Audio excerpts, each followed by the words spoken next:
দোকানে গিয়ে মোবাইল দিয়ে টাকা দিতে চাইলেন, কিন্তু আপনার অ্যাপের সঙ্গে দোকানের কিউআর কোড মিলছে না, এমন ঝামেলায় অনেকেই পড়েছেন।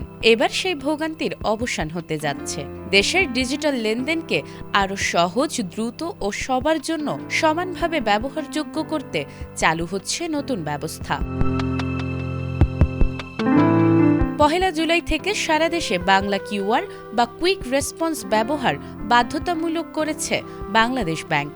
এটি মূলত একটি সার্বজনীন ডিজিটাল পেমেন্ট ব্যবস্থা, যা দেশের সব ব্যাংক এবং মোবাইল ব্যাংকিং যেমন বিকাশ, নগদ, রকেট, উপায় অ্যাপকে একটিমাত্র কিউআর কোডের সুতোয় বেঁধেছে।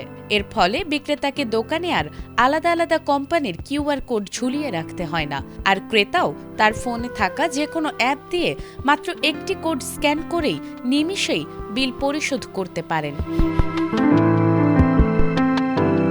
তাহলে এক নজরে বাংলা কিউআর ব্যবহারের সহজ নিয়ম জেনে নেওয়া যাক। প্রথমে আপনার ফোনের যে কোনো ব্যাংক বা মোবাইল ব্যাংকিং অ্যাপে ঢুকুন। অ্যাপের ভেতর থেকে স্ক্যান কিউআর অপশনটি চাপুন। এরপর দোকানের বাংলা কিউআর কোডটির সামনে ফোনের ক্যামেরা ধরে স্ক্যান করুন। আপনার খরচের বা বিলের মোট টাকার অঙ্কটি লিখুন। সবশেষে আপনার অ্যাপের গোপন পিন দিয়ে পেমেন্ট সফল করুন।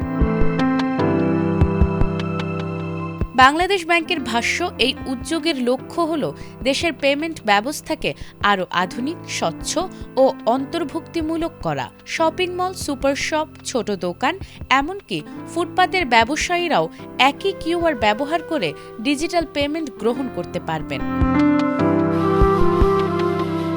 কেন্দ্রীয় ব্যাংকের মুখপাত্র আরিফ হোসেন খান বলেন, আগে কোনো দোকানে শুধু একটি প্রতিষ্ঠানের কিউআর থাকলে অন্য প্রতিষ্ঠানের গ্রাহকরা পেমেন্ট করতে পারতেন না। এখন সেই সীমাবদ্ধতা থাকবে না।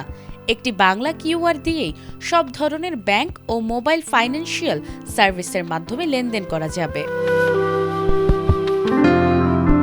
সংশ্লিষ্টরা বলছেন, এই ব্যবস্থায় ব্যয়বহুল পয়েন্ট অফ সেল বা পিওএস মেশিনের প্রয়োজন হবে না। একটি সাধারণ কিউআর স্টিকারেই পেমেন্ট নেওয়া সম্ভব হবে।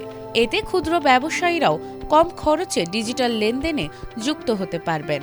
পাশাপাশি কার্ড ক্লোনিং বা পিন চুরির মতো ঝুঁকিও কমবে, কারণ গ্রাহকের নিজের ব্যাংক বা মোবাইল ওয়ালেট থেকেই সরাসরি লেনদেন সম্পন্ন হবে।